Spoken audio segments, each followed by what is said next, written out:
মানুষের বোধ নেই, মানুষ যদি চায় তাহলে গোবিন্দ চরণটা নিয়ে নিতে পারে। গোবিন্দ চরণটা নিলে সংসারটা ফ্রি পাওয়া যায়, buy one get one free. কিন্তু সংসারটা নিয়ে নিলে গোবিন্দ চরণটা বাদ হয়ে যায়।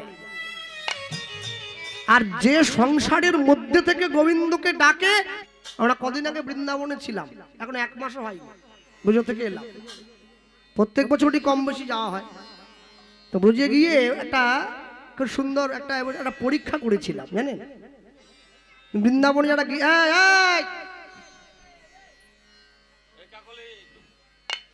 বৃন্দাবনে গেলে দেখবেন অনেক বানর থাকে, চশমা পড়ে গেলে চশমা নিয়ে পালায়, মোবাইল নিলে মোবাইল নিয়ে পালিয়ে যায়। আর এই বানরগুলোকে যদি ওই একটা করে কলা দিয়ে দেন, ওরা একবারে খুব খুশি হয়, কলা চাওয়ার জন্য আসে কাছে আর কি। তার মাকে গিয়ে বললাম একটা 50 টাকার নোট দেখি। মা বলে টাকা নিয়ে কি দাও না। হাতে টাকাটা দিয়েছে, তো এক হাতে টাকা আর এক হাতে 2টো কলা ধরেছি এইভাবে। এবার বানরটার দিকে বাড়াচ্ছি, দেখলাম ও পাঁচিল থেকে নেমে এসে চিন্তা করছে কোনটা নেবো, টাকা না কলা। তা ও তো 50 টাকার গুরুত্ব বোঝে না। ও কি করলো, টাকাটা নিল না, বুঝলেন, চট করে হাত থেকে কলা 2টো নিয়ে দৌড় দিল। আমি টাকাটা নিয়ে গিয়ে মাকে ফেরত দিলাম। মা বলছে তাহলে এটা দিয়ে কি প্রমাণ হয়? তাহলে এটাই প্রমাণ হয়, যদি বানরটার প্রকৃত বুদ্ধি থেকে থাকতো ও কলাটা নিত না, ও টাকাটা নিয়ে যেত। কেন? যদি প্রকৃত বোধ থাকতো, এইটুকু মাথায় পরিষ্কারও জায়গা দিয়ে দিত যে যদি আমি কলাটা না নিয়ে টাকাটা নেই, টাকাটা কাছে থাকলে আমি অনেকগুলো কলা কিনতে পারবো, কিন্তু 2টো কলা বেশিক্ষণ আমার কাছে থাকবে না। আর টাকাটা থাকলে অনেকগুলো কলা কেনা যায়। সংসারী মানুষের সামনে 2টো জিনিস একসঙ্গে দাঁড় করানো আছে, একদিকে গোবিন্দ চরণ, একদিকে সংসার।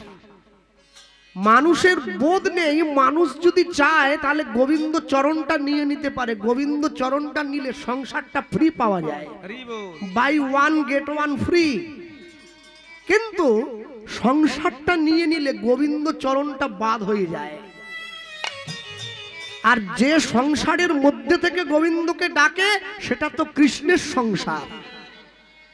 আমি যখনই সংসারটাকে জড়িয়ে ধরলাম, গোবিন্দ চরণটা আমার থেকে আস্তে দূরে চলে গেল। কারোর যদি বাড়িতে মুদিখানার জিনিস শেষ হয়ে যায়, তাকে মুদিখানার দোকানে যেতে হয়।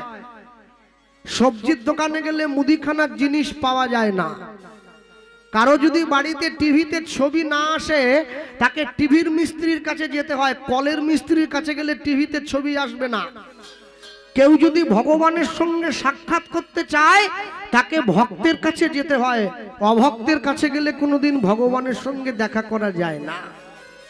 এতক্ষণ পর্যন্ত ছেলেটা যাদেরকে জিজ্ঞাসা করছে সকলে অভক্ত। যাকেই দেখছে তাকেই জিজ্ঞাসা করছে, ভাই আমায় বলতে পারেন কোথায় গেলে গৌড় পাওয়া যায়?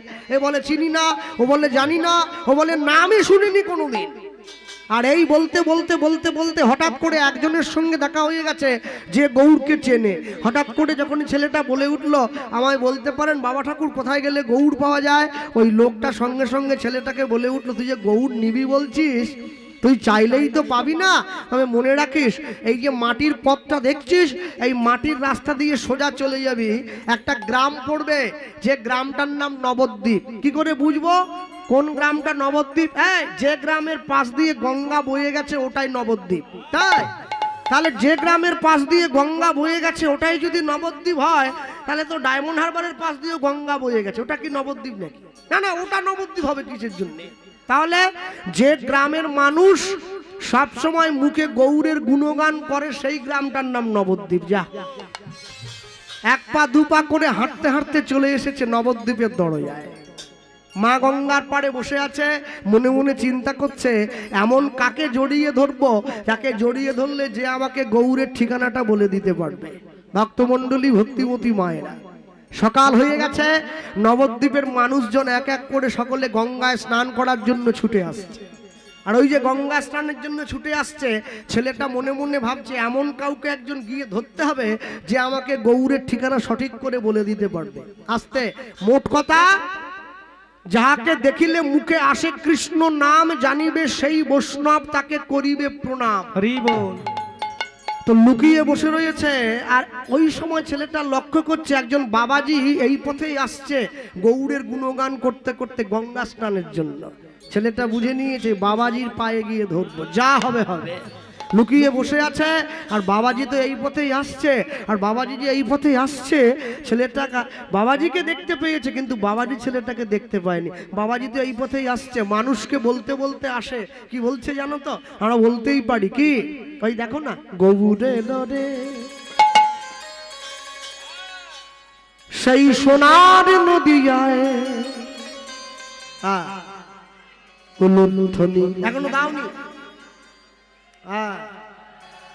হরিধ্বনি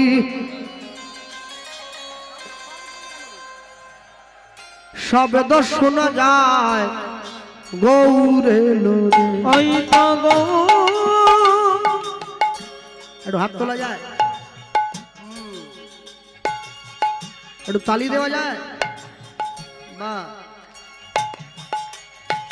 বলো গৌরে লোরে সোনার নদী যায় উলুধ্বনি হরিধ্বনি শব্দ শোনা যায় গৌরে লোরে। উলুধ্বনি সোনার নদী গায় উলুধ্বনি হরিধ্বনি শব্দ শোনা যায় মোদের গৌরে লোরে। ওই তো গৌরে লোরে সোনার নদিয়া উলুধ্বনি হরিধ্বনি শব্দ শোনা যায় গৌরে লোরে। নিতাই গৌর হরি সোনার নদী গায় উলুধ্বনি হরিধ্বনি শব্দ শোনা যায় মোদের গৌরে লোরে। গৌরে লোরে সঙ্গে নিতাই লোরে। গৌরে লোরে সঙ্গে নিতাই লোরে। ওই তো গৌরে লোরে সঙ্গে নিতাই লোরে। গৌরে লোরে সঙ্গে নিতাই লোরে।